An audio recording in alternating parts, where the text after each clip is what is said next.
Assalamualaikum warahmatullahi wabarakatuh. Perkenalkan, saya Harunisa Azizah sebagai pembicara pertama dari tim afirmasi. Kemudian ada Faiza sebagai pembicara kedua, dan kemudian Jihan sebagai pembicara ketiga.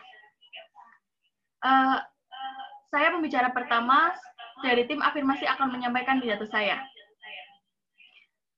Kita ketahui bahwa saat ini kita sudah memasuki masa new normal. Masa new normal merupakan upaya penyelamatan hidup warga dan menjaga agar negara tetap bisa berdaya menjalankan fungsinya, di mana terjadi perubahan perilaku untuk tetap menjalankan aktivitas normal namun dengan ditambah menerapkan protokol kesehatan guna mencegah terjadinya penularan COVID-19. Konsep pola hidup normal baru ini merupakan salah satu yang ditekankan oleh Badan Kesehatan Dunia atau WHO. Bapak Ibu juri yang terhormat, kami sangat setuju sekolah melaksanakan kegiatan pembelajaran dengan sistem shift di era new normal demi siswa bisa belajar dengan maksimal. Karena kita ketahui dan kita bahkan merasakan kalau kegiatan pembelajaran secara online atau daring tidak efektif dan efisien. Banyak siswa dan guru mengeluh karena materi yang disampaikan tidak bisa diserap oleh siswa secara benar atau dengan baik. Tak jarang terjadi miskomunikasi antara siswa dan guru yang menyebabkan kegagalan transfer ilmu dari guru ke siswa. Menurut saya, sistem shift tepat diterapkan di masa new normal ini karena siswa dapat memahami materi dengan lebih baik dan lebih efisien dan efektif. Selain itu, banyak siswa SD dan TK yang masih harus mendapatkan pendampingan langsung dari gurunya. Selain itu, ketika melakukan shift dan tatapan langsung, itu tidak terkendala sinyal yang seringkali muncul ketika pembelajaran daring sedang berlangsung. Para siswa akan lebih leluasa bertanya dan merasa lebih nyaman ketika bertanya tentang sesuatu yang mereka belum paham secara langsung. Untuk menerapkan sistem shift ini, sekolah sudah melengkapi fasilitas pencegahan COVID-19 dan menerapkan protokol kesehatan, seperti memperpendek jam pelajaran yang mungkin tadinya 8 jam menjadi 4 jam tanpa jeda istirahat. Kemudian, bagi sekolah tingkat SMP atau SMA yang terdiri dari 3 tingkatan dan setiap tingkatan terdiri dari banyak kelas, bisa diberlakukan jadwal dalam 1 minggu atau 6 hari, dibagi untuk shift-nya untuk 3 tingkatan, jadi masing-masing tingkatannya itu mendapat jadwal masuk setiap seminggu sekali. Kemudian, setiap pergantian shift diberi jeda agar antara pergantian shift tidak sering bertuburkan dan menimbulkan kerumunan. Jumlah siswa dalam setiap shift juga diperhatikan. Semisal, yang tadinya satu kelas berisi 30 siswa, dibagi menjadi 2 rombel, yaitu 15 siswa, 15 siswa. Untuk kondisi kelasnya sendiri juga harus diperhatikan, yaitu tempat duduk antar siswa harus diberi jarak. Dalam hal ini, guru atau pendidik dituntut untuk lebih kreatif dan inovatif untuk memilah dan memilih subbab-subbab atau materi-materi pembelajaran yang harus disampaikan secara langsung atau tatap muka, sehingga pelajaran tetap efektif dan efisien. Contohnya saja, seperti pelajaran matematika, yang memerlukan pengaplikasian rumus yang rumit, yang memerlukan pendampingan langsung dengan gurunya, sehingga akan memudahkan siswa memahami materi tersebut. Terima kasih.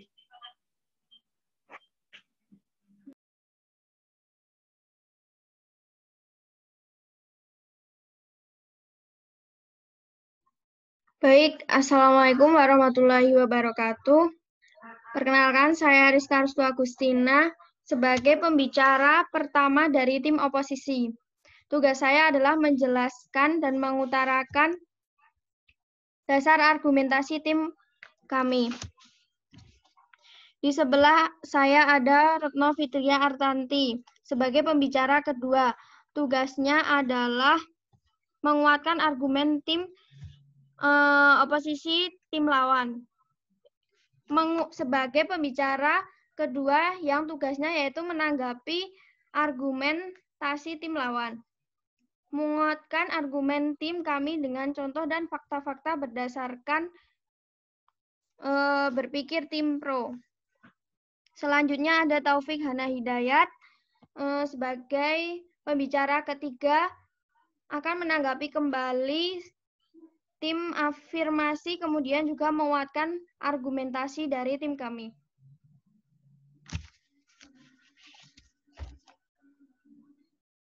Saya tidak setuju atas argumen saudari Khairunisa Azizah yang mengatakan jika sekolah dilaksanakan dengan sistem shift, itu sama saja mengumpulkan orang-orang di masa darurat seperti sekarang ini. Menurut saya, alangkah lebih baiknya pembelajaran dilaksanakan dengan media online atau daring, belajar jarak jauh atau PJJ. Tidak harus shift-shiftan seperti yang diutarakan oleh saudari Khairunisa Azizah. Karena di rumah pun juga bisa dilakukan pembelajaran dengan kondusif. Dan apabila siswa tersebut mengalami kesulitan dalam pembelajaran, siswa dapat bertanya kepada orang tuanya, kepada kakaknya, dan bahkan bisa menghubungi gurunya melalui media chat atau yang lainnya.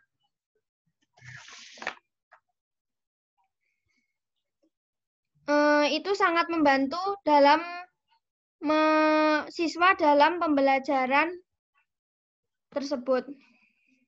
Dan dilihat dari segi kesehatan, siswa merasa aman karena mereka hanya kontak langsung dengan keluarganya dan dapat mencegah penularan dari virus corona tersebut. Terima kasih.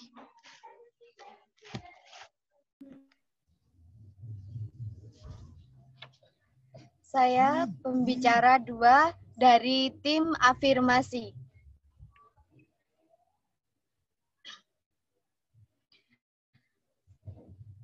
Saya setuju dengan sekolah-sekolah yang melaksanakan pembelajaran dengan sistem shift di era new normal demi siswa bisa belajar dengan maksimal.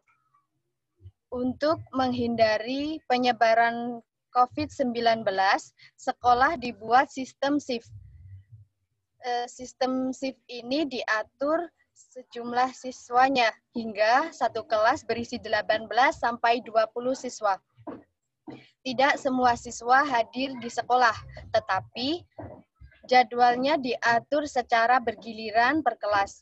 Sistem ini untuk menghindari adanya kerumunan di sekolah. Siswa yang masuk ruangan sudah diatur, sekali tatap muka hanya diikuti 50% saja. Setiap meja hanya ada satu siswa. Sistem ini dilakukan karena belajar dari rumah tidak sepenuhnya baik untuk suasana psikologis anak. Selain itu, sistem shift ini lebih efektif dan memudahkan para siswa untuk lebih memahami materi-materi yang telah diberikan oleh guru. Demikian dari saya, terima kasih. Ya, baik. Saya Retno dari tim sebagai pembicara 2 dari tim oposisi.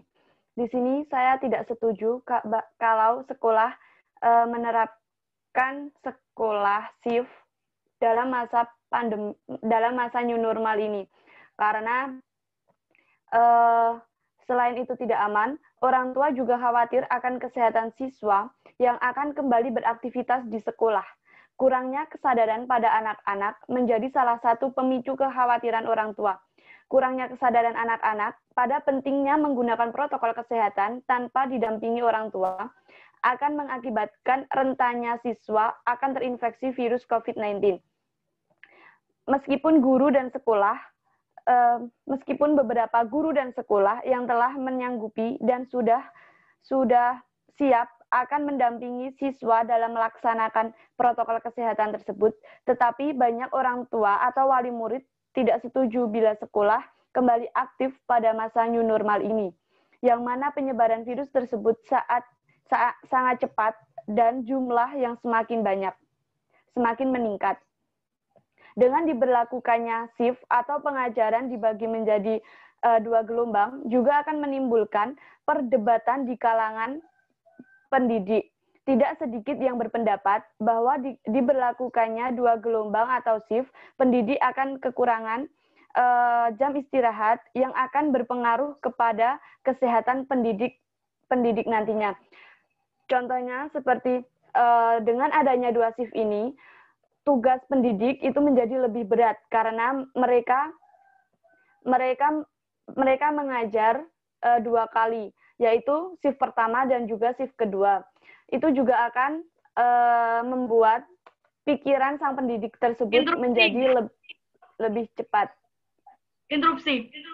Tadi dibilang bahwa guru akan mengajar 2 kali, tapi dalam penerapannya, karena ini menurut protokol kesehatan, maka guru akan diganti setiap pertemuan. Jadi tidak ada guru yang mengajar 2 kali. Itu akan diberi jeda untuk guru istirahat, jadi guru tidak akan merasa kelelahan. Yang tidak mendapat jadwal istirahat itu adalah siswa, karena jamnya akan dipotong dan menjadi lebih padat, sehingga siswa akan tetap di dalam kelas dan diawasi oleh gurunya, sehingga dia akan dapat mematuhi protokol kesehatan yang diterapkan. Terima kasih. Ya, menurut saya, itu juga akan menambah kekhawatiran orang tua, karena siswa berangkat ke sekolah dan juga itu tanpa didampingi orang tua. Ya, seperti kalau anak-anak yang masih kelas 1 ataupun 2, mereka belum mengerti atau belum paham tentang protokol kesehatan tersebut, dan guru juga akan kewalahan jika harus mengatur 18 siswa untuk menaati protokol kesehatan, dan jika ada siswa yang tidak menaati protokol kesehatan, itu juga akan sangat berpengaruh. Terima kasih.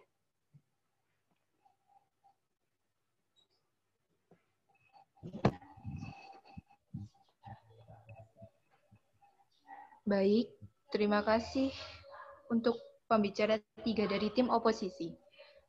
Perkenalkan, saya Jihan Sabila, pembicara 3 dari tim afirmasi, akan merekonstruksi kembali atas argumen yang telah diungkapkan oleh pembicara 1 dan pembicara 2, yang mana kami setuju pada mosi sekolah melaksanakan kegiatan pembelajaran dengan sistem shift di era new normal demi siswa dapat belajar dengan maksimal. Karena seperti yang telah pembicara 1 dan pembicara 2 ungkapkan, ini sejalan dengan fakta yang saya temukan,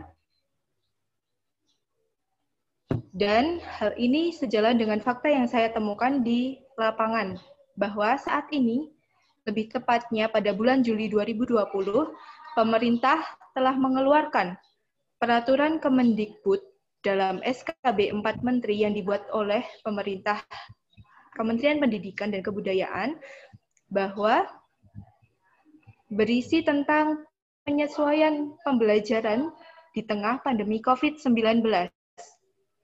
Pemerintah di sini mengungkapkan bahwa pembelajaran tatap muka dapat diterapkan dengan sistem shift apabila daerah di sekolah yang akan menerapkan pembelajaran tatap muka ini dinilai aman. Jadi, sebagai penguat dari argumentasi pembicara 1 dan pembicara 2, ini terdapat dalam isi dari peraturan Kemendikbud tersebut, yang mana sudah dijelaskan tadi bahwa jam pengajaran ini diperpendek, biasanya dari 8 jam sehari menjadi 4 jam. Lalu jadwal pengajaran perharinya yang dapat dihadiri di pembelajaran shift ataupun pembelajaran daring ini adalah diperpendek menjadi 2 hari atau 3 hari dalam seminggu. Lalu semuanya telah diungkapkan dalam pembicara 1 dan pembicara 2, yang mana setiap kelas atau setiap kelas dalam pembelajaran shift ini berisi sekitar 15 sampai 18 siswa. Seperti itulah argumentasi dari pembicara 3 saya. Terima kasih. Interupsi, lalu bagaimana sistem siswa tersebut dalam pembelajaran? Misalnya harus berdempet-dempetan, satu sama lain harus berjejeran, harus melingkar, apa gimana gitu. Tolong penjelasannya. Baik, begini, dalam peraturan yang sudah saya jelaskan tadi sudah ada bahwa lokasi atau tempat duduk siswa ini diberi jarak sekitar minimal 1,5 meter, dan ini juga menjadi penerapan protokol kesehatan dalam pembelajaran dengan sistem shift tersebut, Mbak Rizka.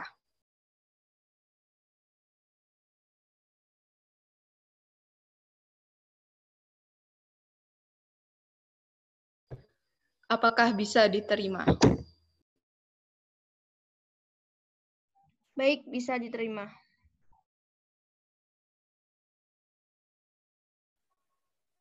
Iya, sebelumnya perkenalkan, nama saya Taufik Hidayat dari tim oposisi 3 akan mereproduksi kembali apa yang telah disampaikan oleh pembicara 1 dan 2. Jadi intinya yaitu adanya sekolah tatap muka sangatlah memiliki banyak sekali resiko-resiko, seperti mengumpulkan orang, menimbulkan lagi kekhawatiran pada orang tua. Nah, jika kita telisik dalam, mana ada sih siswa, misalkan anak-anak kecil yang dipaksa untuk melakukan protokol kesehatan. Sebenarnya mereka belum paham tentang hal itu. Mereka akan mengabaikan hal tersebut, dan mereka akan ibaratnya mendekati teman-teman mereka tanpa memikirkan adanya corona tersebut, virus tersebut. Nah, selain itu, orang tua di rumah juga merasa khawatir tentang anak-anaknya yang mungkin tidak memahami protokol kesehatan. Karena tidak dipungkiri bahwa dalam sekolah tidak hanya meliputi satu daerah saja, tetapi meliputi berbagai macam daerah, misalkan dari daerah sebelah ataupun daerah sekitarnya. Nah, sedangkan kita semua tidak tahu bagaimana riwayat perjalanan anak tersebut. Apakah mereka baru saja keluar dari luar kota atau mereka tidak keluar sama sekali. Kita tidak tahu, karena mengingat virus tersebut tidak terlihat. Nah, oleh sebab itu, memang benar adanya bahwa kegiatan belajar mengajar selama pandemi ini lebih baik ditiadakan, agar tidak sampai menimbulkan masalah baru atau kluster baru. Sebagai contoh, dahulu di pasar dibukanya ada pasar ekonomi. Namun tak bisa dari menimbulkan kluster baru bagi masyarakat sekitar, dan tentunya menambah pasien corona terlebih lagi. Hal itu sungguh sangat disayangkan karena yang mana diberi kebijakan untuk dibuka, tapi malah menimbulkan masalah baru lagi. Nah, kapan negara kita ini akan bebas dari corona jika hal itu masih dilakukan?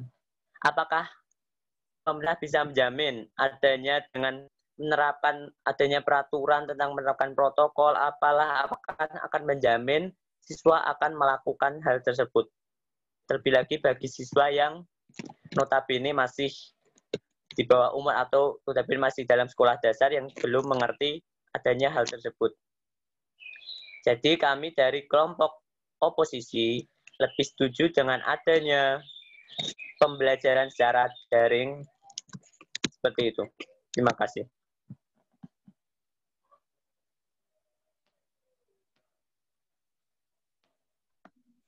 Baik, saya akan menyampaikan kesimpulan dari kelompok tim oposisi, bahwa tim oposisi menyimpulkan pembelajaran yang dilakukan secara shift-shiftan dengan sistem shift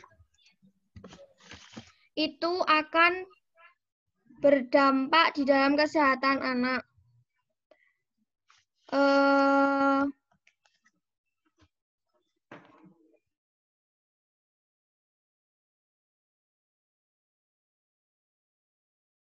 Dan itu sama saja mengumpulkan orang-orang. Dan itu sangat beresiko, seperti halnya anak-anak belum sepenuhnya sadar akan protokol kesehatan. Jadi kami menegaskan bahwa tim oposisi tidak setuju adanya sekolah dengan sistem shift. Seperti itu. Terima kasih.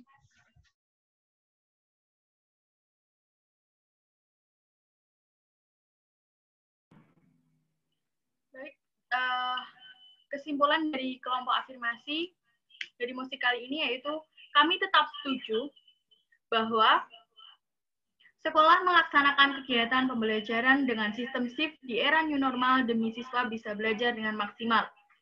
Karena sudah ditekankan tadi bahwa sekolah yang bisa membuka dan bisa menjalankan tersebut adalah sekolah-sekolah di daerah yang memang benar-benar zonanya sudah lebih baik dari yang lain.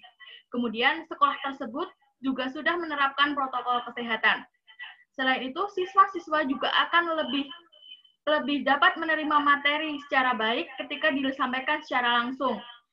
Selain itu, juga dapat menghilangkan kejenuhan dan kebosanan siswa, karena ketika siswa belajar secara daring, mereka akan lebih merasa jenuh dan merasa bosan. Kemudian, untuk masalah tempat duduk, itu akan diberi jarak, karena setiap kelas akan dibatasi siswanya. Seperti tadi, seperti 30 siswa menjadi 15 siswa. Untuk masalah guru sendiri, itu setiap pergantian shift, maka gurunya akan diganti dan diberi jeda untuk istirahat. Kemudian, untuk tempat duduk itu mau seperti melingkar atau letter U, itu yang penting diberi jarak. Itu akan lebih aman. Kemudian untuk masalah pendampingan, itu akan didampingi oleh gurunya sendiri. Dan karena pemadatan jam yang tadinya 8 jam menjadi 4 jam, itu siswa tidak akan keluar dari kelas. Dan akan lebih menjamin siswa ketika di sekolah akan lebih aman daripada di rumah. Karena ketika di rumah mereka bisa bermain. Selain itu, ketika mereka merasa kesulitan, mereka akan bertanya langsung kepada sumbernya yang memang benar-benar memahami materi tersebut dibanding dengan bertanya kepada orang tua dan kakaknya atau sepupunya yang mereka belum tentu tahu tentang materi tersebut. Jadi, dari kelompok afirmasi tetap setuju dengan mosi kali ini, yaitu sekolah melaksanakan kegiatan pembelajaran dengan sistem shift di era new normal demi siswa bisa belajar dengan maksimal. Sekian dan terima kasih.